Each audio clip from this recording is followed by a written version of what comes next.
¿Cuáles son estas? Fíjense ustedes que eh,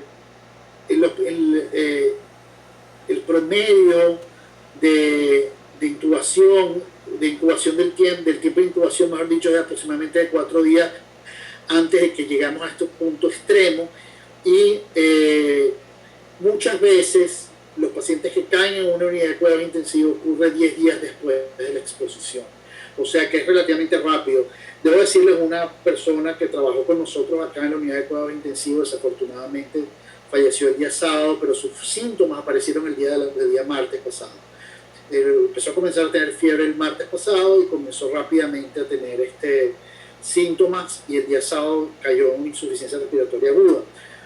Esta persona estaba muy en contacto con pacientes con coronavirus porque trabajaba en la unidad de cuidados intensivos y estuvo expuesta, y lamentablemente se contaminó en ese sitio. Pero lo más importante de esta neumonía es una neumonía que es muy característica, y estas imágenes que uno ve en la radiografía son muy características, ¿no? Las neumonías usualmente son que se ven así blanco en una zona particular del pulmón, y en estos casos vemos este motillado, que es como una especie de motillado, como una especie de nubes que están dentro del pulmón, que pueden ser, como en este caso, que no es tan severo, y vemos que las partes superiores del pulmón están todavía libres, como en estos casos muy severos, donde ustedes ven que ya parte inclusive de esas partes superiores del pulmón están muy cometidas. Bueno, eso es más o menos lo que ocurre. Hay otras cosas y otros aspectos que quiero hablar antes de entrar directamente hacia el tema de qué pasa con los implantes cocleares y el COVID-19. Es que el principal tratamiento una vez que la persona está enferma es fundamentalmente el reposo en casa. Si no hay signos de distrés respiratorio, hay que entender que solamente alrededor de un 20% de las personas hacen realmente estos, de hecho un 10% de las personas hacen estos síntomas muy severos respiratorios. Lo más importante es quedarte en casa y aislarte, hacer más o menos las mismas medidas cuando tenemos una enfermedad viral y no queremos contaminar a ninguno de los miembros de nuestra familia. Por eso, el hecho de que una persona se haga uno, no hay que entrar en pánico. Hay dos cosas muy importantes que quiero dejar claro. Hoy en día las pruebas van a ser más frecuentes, o sea que vamos a estar más expuestos a que nos tomen una prueba, y si la prueba sale positiva, y esa prueba sale positiva y la persona no está con síntomas, no debe entrar en pánico. Lo más importante ahorita, en este momento, es que la persona entre en aislamiento en su casa, separarse de los demás miembros de la familia y poder tener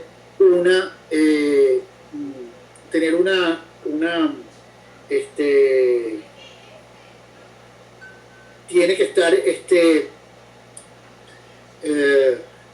perdón, disculpen que estoy de guardia y tengo que estar leyendo algunas cosas. La persona tiene que quedarse y, como dice, tratar de recuperar el tiempo que va a estar con esa enfermedad, más o menos como lo que ocurre durante una gripe. Es muy importante que se mantengan los buenos niveles de nutrición, buenos niveles de hidratación, para que el paciente esté bien. El problema ocurre cuando empezamos a tener el problema respiratorio, y el problema respiratorio, fundamentalmente el tratamiento, una vez que se llega al hospital y el paciente necesita hospitalización, es porque el paciente necesita obligadamente de asistencia ventilatoria, que no la puede tener en casa, y por supuesto el único tratamiento que se hace es tratar de mantener a ese pulmón bien ventilado, y ese paciente bien ventilado, y evidentemente esperar que el pico de la enfermedad ceda y el paciente se pueda recuperar. No hay hasta ahora un tratamiento específico para la infección por COVID-19. Hay muchos tratamientos que se están probando, que están a nivel de ensayos clínicos, por lo tanto no hay una directriz precisa, entre los cuales está la famosa cloroquina. La cloroquina es un medicamento que se utiliza para la malaria, es un medicamento que se utiliza también para el tratamiento de las enfermedades reumatoideas, aparentemente se ha visto que tiene algún grado de beneficio en pacientes gravemente enfermos, en combinación con algún antibiótico como es la citromicina. Ahora, les voy a dar una nota muy importante de precaución. Estos son medicamentos que son de cuidado y se deben manejar con cuidado. Estos no son medicamentos que se deben manejar en casa. Estos no son medicamentos que se deben tomar a la ligera y decir, lo voy a tomar para prevenir la infección. Aparentemente no tiene ningún efecto para prevenirla. Es muy importante porque estos medicamentos pueden generar problemas en el electrocardiograma y pueden conducir a una muerte súbita, como ha ocurrido en una serie de casos aquí en Estados Unidos con la utilización indebida de estos medicamentos. Otras cosas que se han utilizado están empezando a utilizarse de suero de personas que hayan estado enfermas, se está utilizando otra serie de medicamentos y otra serie de tratamientos, entre ellos algunos antivirales. Se están probando varios antivirales que se utilizan para otras enfermedades virales para tratar de ver si también mejora el problema. Lo otro muy importante es el tema sobre el interferón. El interferón también se ha hablado mucho de él. El principio fundamental del interferón alfa 2 es un medicamento que produce una tormenta inmunológica, y al producir una tormenta inmunológica eventualmente pudiera atacar al virus. Quiero hacerles claro, no hay una evidencia clara de que el interferón alfa 2 pueda ser un tratamiento específico para esto. Se ha dado en otras virosis, se ha dado en otros pacientes gravemente enfermos, y se ha dado también para el tratamiento del cáncer. Pero yo quisiera decirles que es más o menos utilizar una bomba atómica para tratar de liquidar un área muy pequeñita, y resulta que sacrificamos, porque todos estos medicamentos, vuelvo y les digo, y todos estos tratamientos tienen efectos colaterales. ¿Cuál es el impacto entonces del COVID-19 sobre nuestros pacientes de implantes cocleares? Y creo que aquí es donde está el centro de toda la exposición. Quiero empezar por esto. Primero, no existe evidencia alguna que los pacientes con implantes cocleares tengan mayor riesgo que la población general. Quiero hacer muchísimo énfasis porque por ahí se vio algunas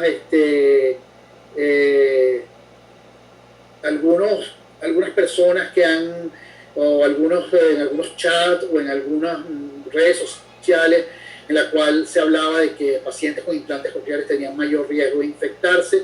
Eso no tiene ningún sentido, no lo hay. El hecho de que un paciente tenga un implante coclear no lo hace más propenso a tener esta infección. Pacientes con implantes cocleares que pueden sufrir de enfermedades que produjeron la sordera en un principio, eso sí hay que tener algunas veces cuidado. Hay algunos pacientes que por sus condiciones particulares tienen algunas condiciones en sus vías respiratorias, en sus pulmones, algunas cosas que se asociaron con la sordera. Tenían sordera, pero también tenían algunas otras cosas y algunos otros problemas de salud general que eventualmente pudiesen ser algunos factores que pudieran ser debilitantes en el momento en que esa persona adquiera una enfermedad como el COVID-19. Pero nuevamente es muy infrecuente. La única cosa diferente que tiene un paciente con un implante coclear es que tiene un dispositivo externo, que como todo dispositivo externo, al igual como el que tiene un audífono, debe limpiarlo y debe mantener higiene de eso. Ahora, pensar que el que tenga eso lo ponga a ser una persona de más riesgo es muy poco probable, o muy improbable. ¿Qué pasa también con los pacientes que estén listos para cirugía? ¿Qué pasa con los pacientes que desafortunadamente les tocó llegar al momento, estar cerca del momento tan deseado de ir a la cirugía y ya todo listo, implante listo, todo el mundo listo, y le dicen, bueno, desafortunadamente no podemos hacer porque estamos en esta circunstancia, tenemos que preservar material que tenemos en los hospitales, tenemos que cancelar la cirugía electiva. Pero si en el caso que la cirugía se vaya a dar, es muy importante tener al menos 2 semanas sin síntomas de gripe. Eso es muy importante, que exista 2 semanas o más que no haya síntomas de gripe. Consultar con su centro si se están realizando las cirugías electivas. Otra cosa importante que ya por lo menos aquí en Estados Unidos y en algunos sitios ya se está diciendo que para realizar una cirugía se deben tener 2 pruebas de COVID-19 a través de PCR, al menos 24 a 48 horas antes de la cirugía. En algunos casos inclusive tener 2 pruebas positivas. Si tenemos una prueba que se hizo hace 5 o 6 días, repetir la prueba por lo menos 24 o 48 horas después. Y por supuesto, tratar de evitar los contactos externos que puedan infectar al paciente. Si la cirugía se va a dar y se va a planificar, en estos días minimizar, pero totalmente al mínimo, todos los contactos que pueda tener ese paciente. Hace escasamente 3 días, la Sociedad Británica de Otología sacó estos niveles de prioridad. Yo se los voy a mostrar para que ustedes vean cuáles son más o menos los criterios, que son más o menos los criterios que mantenemos aquí en Estados Unidos para poder operar o no operar un paciente de implante. Son 4 niveles, donde el nivel 1 y 2 se catalogan cirugías urgentes. La cirugía 1 son cirugías de emergencia, 1A de emergencia, y nivel 2, o perdón, el nivel B, 1B son cirugías urgentes. Las cirugías de emergencia obviamente deben hacerse las primeras 24 horas, cirugías 1B 72 horas, y luego las cirugías de nivel 2 se pueden diferir hasta por 4 semanas, las de nivel 3 se pueden diferir hasta por unos 3 meses, y las cirugías de nivel 4 pueden ser diferidas hasta más de 3 meses. ¿Qué pasa con los implantes cocleares? ¿Cuáles son las urgencias que tenemos en implantes cocleares? La primera es que el paciente sea producto de una meningitis. Por ejemplo, si el implante coclear se tiene que poner porque el paciente padeció una meningitis, esto es un nivel de prioridad 2. Lo ideal es poder hacer la cirugía durante las 4 semanas posteriormente a que sucedió la meningitis, y eso es lo ideal porque estamos tratando de evitar de que esa cóclea se cierre. Un paciente con un implante coclear prelingual en la que la demora pudiera afectar los resultados es catalogado como un nivel 3, o sea, pudiese estar dentro de los 3 meses, poder esperar alrededor de 3 meses.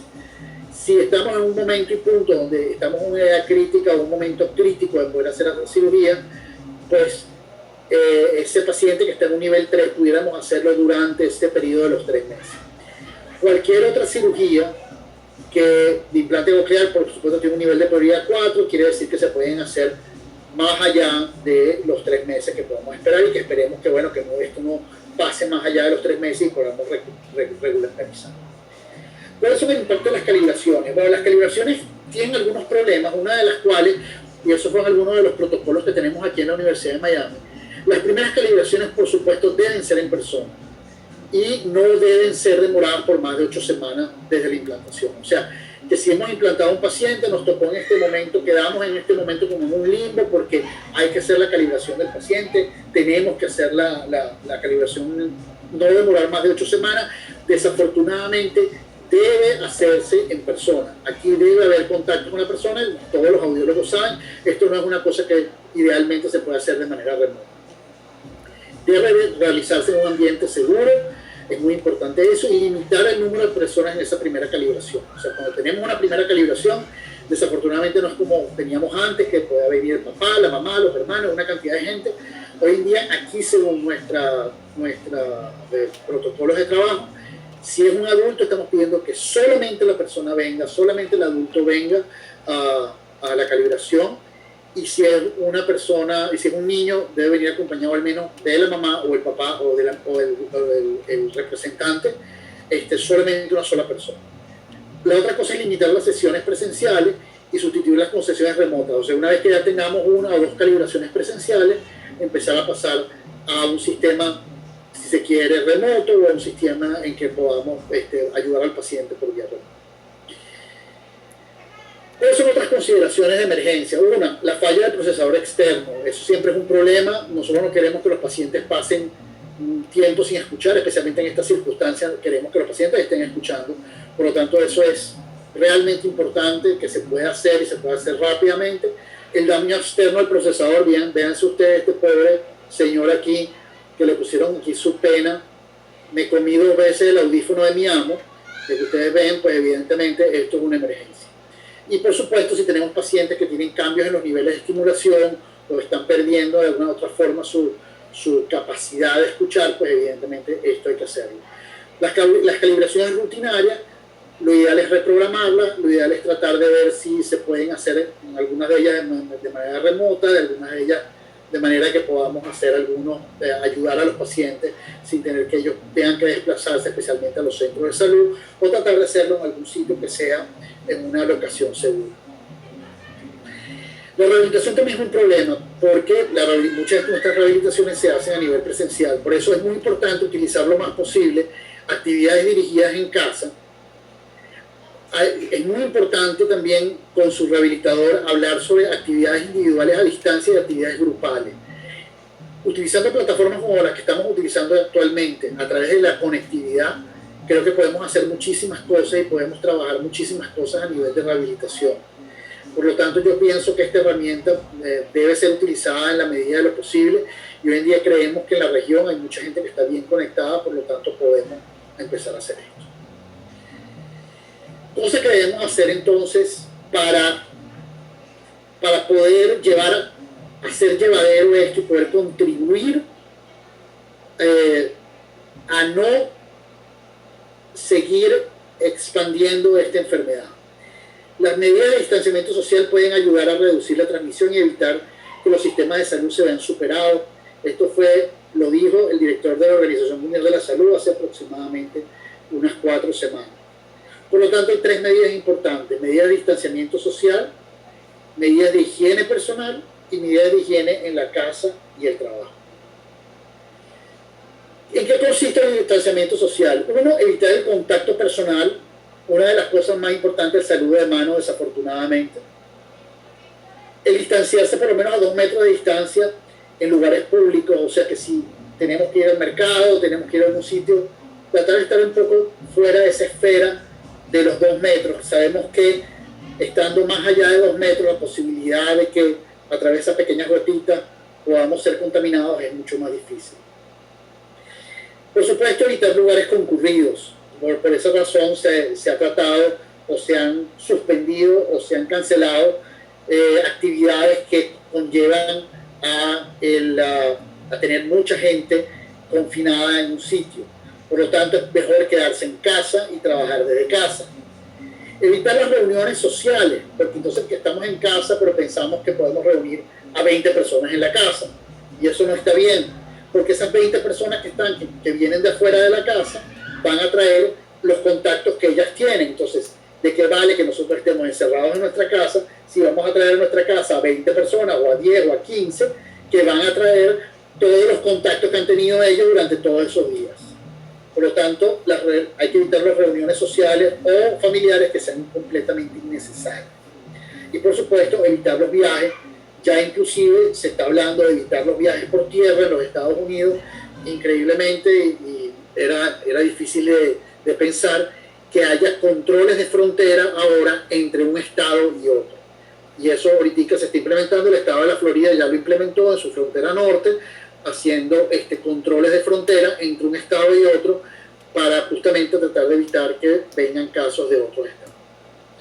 En el caso de la higiene personal, lo más importante, y lo vamos a repetir 1000 veces, el lavado de las manos con agua y jabón, por lo menos unos 20 segundos de lavado. Tiene que ser un lavado que el jabón alcance toda la mano, tiene que ser con bastante jabón, debe ser con bastante agua, y si se va a utilizar desinfectante, que sea un desinfectante que tenga por lo menos más del 65% de alcohol. Eso es lo que permite. Otra cosa muy importante con el desinfectante: usted se lo coloca en la mano, y usted al colocarlo en la mano tiene que hacer que el desinfectante se evapore completamente de la mano. Al evaporarse el desinfectante completamente de la mano, ya sabemos que el efecto de ese desinfectante se logró. Otra cosa muy importante es evitar tocar objetos de manera innecesaria. Eso se suena fácil, pero es ideal, y eso va mucho porque uno de los sitios de transmisión, uno de los sitios que son, no solamente porque son muy densos, sino lugares públicos, lugares donde está el transporte público, son los sitios fundamentalmente donde ocurren los grandes contagios en masa, y eso fue lo que se ha visto en la ciudad de Nueva York. No llevar las manos a la cara. Si hemos tocado cosas, hemos estado afuera, no llevar las manos a la cara, porque eso evita de que si tenemos contaminadas las manos no nos vayamos a contaminar con el virus. Si las manos están contaminadas y nos lavamos las manos, ya no hay problema, pero por eso es muy importante que si estamos en la calle, no tocarnos las manos con la cara. perdón, las manos, llevarnos las manos a la cara. Proteger la boca y nariz si tenemos un resfrío o alergia. El uso del tapaboca es fundamentalmente, especialmente para la población en general, es para el que está enfermo. De manera que si esa persona tiene tos o estornudo, esa persona no va a expulsar esas gotitas tan lejos. De eso sirve muy bien el tapaboca. Igualmente el tapaboca para la persona sana sirve si nos estamos aproximando muy cerca al paciente. Nosotros, por ejemplo, en pacientes que son considerados sanos, hoy en día los estamos examinando con una mascarilla, mientras sepamos que es sano. Si el paciente ya sabemos que está contaminado, debemos ir a un nivel superior de protección. Y por supuesto, lavar regularmente la ropa. El lavado de la ropa es importante, a pesar de que la ropa permanece por algunos minutos el virus, quizás hasta algunas horas. Lo que es importante, como les digo, es lavar la ropa. Nosotros usualmente, el personal de salud, yo llego a mi casa, la ropa que estoy utilizando la coloco inmediatamente a lavar y yo me baño. En la casa y en el trabajo es muy importante limitar, como les dije, a las personas que tengan acceso a la casa o al trabajo, eso incluye a la familia. Hay que extremar las medidas de limpieza en las áreas de acceso a la casa, o sea, cuáles son las áreas más vulnerables, las que están cerca de la casa, de la entrada de la casa. Ahí es donde tenemos que tener un sitio que llamemos un poco el área contaminada o el área sucia. Idealmente sacarse los zapatos. Todavía no se sabe si realmente puede haber una transmisión por allí. Es poco probable, pero quizás como unas medidas básicas de higiene, quitarse los zapatos que venimos en la calle y utilizar otro tipo de zapatos dentro de la casa, o hacer como en otras culturas que no se utiliza zapatos dentro de la casa. Extremar las medidas de limpieza en cocina y baño. Los sitios de mayor transmisión a través de objetos son los que están en las cocinas y en los baños. Por lo tanto, es muy importante que esa limpieza sea una limpieza muy constante y muy precisa. Y por supuesto, buenas prácticas en la preparación de los alimentos, a pesar nuevamente que no se sabe sobre contaminación a través de alimentos, pero en vista de que no sabemos, lo ideal es que, bueno, que haya buenas prácticas en la preparación. Yo no voy a entrar muchísimo en detalle de las medidas para el personal de salud, porque los protocolos son protocolos muy complejos, pero sí voy a entrar en algunas generalidades. Uno, el personal de salud especial, en especial los encargados de las unidades de terapia intensiva y emergencia, son los más expuestos, y eso es lo que hemos visto. La mayor parte de las personas que se contaminan y enferman son generalmente personas que trabajan en estas unidades, que son unidades de choque, que son unidades fundamentalmente que van a recibir a los pacientes enfermos. La otra es que nos hemos visto que los otorrinolaringólogos, oftalmólogos y odontólogos fueron los que fueron principalmente expuestos en un principio. Y la razón era que en estas especialidades se vieron pacientes que eran asintomáticos y que se creyeron que no estaban enfermos, que no tenían la enfermedad. No hubo protección adicional y estos médicos desafortunadamente enfermaron. Es el caso que tenemos lamentables pérdidas de profesionales, colegas nuestros en Italia, en España y en China, donde realmente no sabían a lo que estaban expuestos y desafortunadamente se contaminaron en sus consultorios. Otra cosa es muy importante, que es no tener acceso a pruebas. Si no tenemos el acceso a pruebas, todo paciente puede ser potencialmente considerado de riesgo. Por lo tanto, es recomendable que utilicemos las medidas de protección a sabiendas de que si no tenemos posibilidad de hacerle las pruebas, tendríamos que hacer considerar que estos pacientes son potencialmente contaminados. El manejo de las vías aéreas es un manejo muy difícil. Pacientes que están infectados con coronavirus tienen que ser de una manera extremadamente cuidadosa para evitar de contaminarse uno y contaminar a la gente que está alrededor. Quiero, antes de finalizar, presentar este video.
Bueno, muchísimas gracias por su atención y como deja entrever este video, yo creo que somos todos los responsables de poder controlar esta pandemia y esta situación que a todos nos ha tomado por sorpresa, la responsabilidad social que tenemos nosotros.